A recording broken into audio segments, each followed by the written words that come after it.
Lolit Solis naglabas ng saloobin sa pagpanaw ni Mike Enriquez.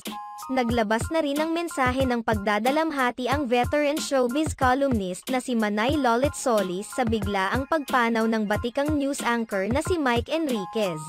Sa kanyang Instagram post, ibinahagi ni Lolit Solis ang kanyang pagkalungkot dahil sa tuluyang pamamaalam ni Mike dahil sa kanyang mga karamdaman.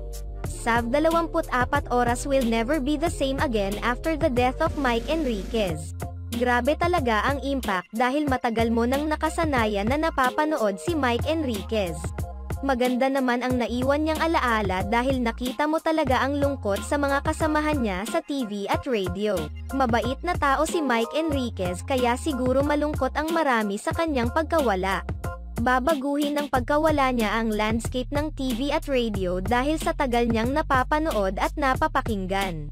Iba rin syempre ang binigay niyang dedikasyon sa trabaho, at ang pakikasama niya sa tao. Rest in peace Mike Enriquez, we will not forget your work and dedication, your memory will be with us. Promise.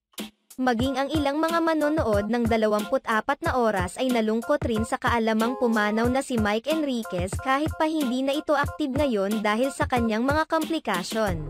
Tumatak din ang ilang mga tagline na ginagamit noon ni Mike Enriquez kabilang na ang "Excuse me po" at "Hindi namin kayo tatantanan".